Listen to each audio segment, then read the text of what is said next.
کوئی جزیرہ تھا، وہاں کا سیاسی نظم یہ تھا کہ سال کی آخری تاریخ کو جو ان کا موجودہ بادشاہ ہوتا اس کو جنگل میں چھوڑتے اور نیا بادشاہ لینے کے لیے وہ ساحل پہ آ جاتے۔ جو پہلا شخص ساحل پہ اترتا اس کو اپنا حکمران مان لیتے۔ جو بھی حکمران بن جاتا وہ خوش ہو جاتا، حالانکہ اس کو بتا دیتے کہ ایک سال کے لیے تجھے منتخب کیا ہے، سال کی آخری تاریخ کو تخت سے اٹھائیں گے، باندھیں گے، جکڑیں گے، اور اسی جزیرے کے دوسرے کنارے ایک جنگل ہے جہاں خاردار جھاڑیاں اور موذی جانور ہیں، وہاں تجھے پھینک دیں گے۔ وہ بھول جاتا، کہتا دیکھی جائے گا۔ اور سال کی آخری تاریخ جب وہ رسیاں اور زنجیریں لے کے آتے تو وہ پریشان ہو جاتا کہ آنکھ جھپکنے میں سال گزر گیا، پتہ ہی نہیں چلا۔ پھر روتا ہوا چیختا ہوا اس جنگل میں جاتا اور لوگ اس کو چھوڑ کے آ جاتے اور درندوں کا رزق بن جاتا۔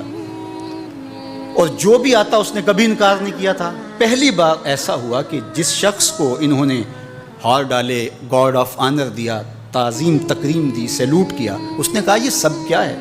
کہا کہ آج کے بعد تو ہمارا حکمران ہے۔ کہا میں تو امور سلطنت نہیں جانتا، میں تو تاجر آدمی ہوں، چیزیں بیچنے آیا ہوں۔ کہا کہ ہمارا اصول یہی ہے کہ سال کی پہلی تاریخ کو پہلا شخص جو جزیرے پہ قدم رکھتا ہے وہ ہمارا حکمران ہوتا ہے۔ اس نے کہا میں تو امور سلطنت کو نہیں جانتا، تو یہ کس طرح ذمہ داری قبول کر سکتا ہوں؟ انہوں نے کہا کہ تمہیں کرنا ہوگی، اس کے علاوہ کوئی راستہ نہیں ہے، ہمارا یہ قانون ہے، ضابطہ ہے۔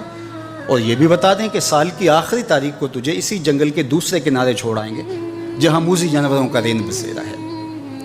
تو اس نے کہا اگر انجام اتنا دردناک اور خطرناک ہے پھر تو میں بالکل جانے کے لیے تیار نہیں ہوں۔ تو انہوں نے کہا تو چاہے نہ چاہے باندھ کے بھی تخت پہ بٹھانا پڑا تمہیں بٹھائیں گے۔ اس نے کہا اچھا مجھے یہ بتاؤ کہ سال بعد میری بات مانو گے یا نہیں؟ انہوں نے کہا کہ ہاں، قانون میں تو ترمیم نہیں کر پائے گا، لیکن یہ ہوگا کہ تیرے انتظامی حکم ہم ماننے پہ مجبور ہوں گے۔ اس نے کہا ٹھیک ہے، میں تمہارا حکمران بننے کے لیے تیار ہوں۔ رومی بولتے ہیں کہ جب بھی کوئی شخص تخت نشین ہوتا تو وہ بھول جاتا کہ میرے 7 سال کی آخری تاریخ میں کیا ہونے والا ہے۔ وہ عیش و عشرت کرتا اور یوں وقت گزارتا، سال کی آخری تاریخ آنکھ جھپکنے میں آ جاتی۔ لیکن یہ پہلا شخص تھا، تخت نشین ہوتے اس نے پہلا حکم نامہ جاری یہ کیا کہ کمانڈوز بلائے جائیں۔ بلائے گئے، کہا اس جنگل میں چلے جاؤ جہاں تم بادشاہوں کو پھینک کے آتے ہو اور وہاں کے موذی جانور کاٹ ڈالو۔ پھر بلدیہ کے ملازمین بلائے، کہا جاؤ جا کے وہاں کی جھاڑیاں کاٹو۔ پھر معمار بلائے، کہا جا کے وہاں محل تیار کرو۔ کچھ لوگوں کو بلایا، کہا جا کے وہاں پھول لگاؤ، پھلدار درخت لگاؤ، سایہ دار شجر لگاؤ۔ پوری حکومتی مشینری اس جنگل کو کٹوانے، وہاں کے موذی جانور قتل کروانے اور وہاں خوبصورت محل بنوانے، کنویں کھدوانے اور پھلدار درخت لگوانے میں صرف کر دی۔ اب سال کی آخری تاریخ کو جب وہ زنجیریں لے کر آئے تو اس نے کہا کہ مجھے کیوں جکڑتے ہو، میں خود جانے کے لیے تیار ہوں، اس لیے کہ یہ اس تخت پہ آرام سے نہ بیٹھا، یہاں بیٹھ کے تیاری وہاں کی کرتا رہا جہاں اس نے جانا تھا۔ کافر اور فاسق دنیا کے تخت پہ عیش کرتا ہے، بھول جاتا ہے کہ میں نے کہاں جانا ہے، اور صالح مومن اس تخت پہ آرام سے نہیں بیٹھتا، جہاں جانا ہے اس کے لیے تیاری کرتا رہتا ہے۔ اور جب جنازہ اٹھتا ہے تو وہ کہتا ہے اجلوا بی ولا تؤخروا بی، دیر نہ کرو، مجھے جلدی لے جاؤ، میرا تو وہاں انتظار ہو رہا ہے۔ اور پھر جب وہ وہاں پہنچتا ہے تو القبر روضۃ من ریاض الجنہ، وہ جنت کے باغوں میں سے باغ بن چکی ہوتی ہے۔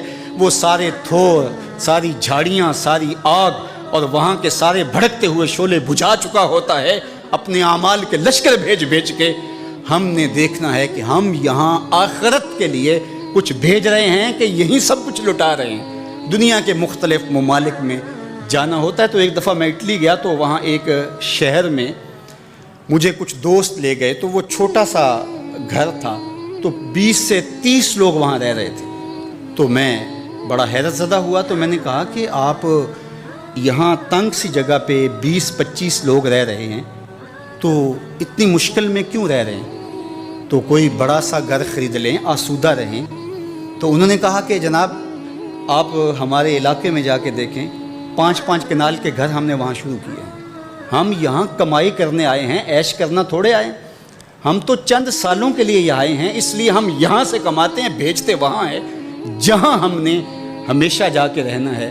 میں نے کہا یہی تو میں سمجھانے آیا ہوں، جہاں جتنا رہنا ہے وہاں کا انتظام بھی اس حساب سے کرو۔ حضور نے فرمایا کن فی الدنیا کانک غریب او عابر السبیل، دنیا میں ایسے رہو جس طرح مسافر اجنبی رہتا ہے۔ دنیا پر جینا لگا کے بیٹھ جاؤ، چند دن کے لیے آئے ہو، یہ آخرت کی کھیتی ہے، دار العمل ہے، وہ آخر دار الجزا ہے۔ تو قبل اس سے کہ وہ وقت آئے ہاتھ ملتے رہ جائیں، توبہ کا در کھلا ہے، سورج ابھی مغرب سے طلوع نہیں ہوا۔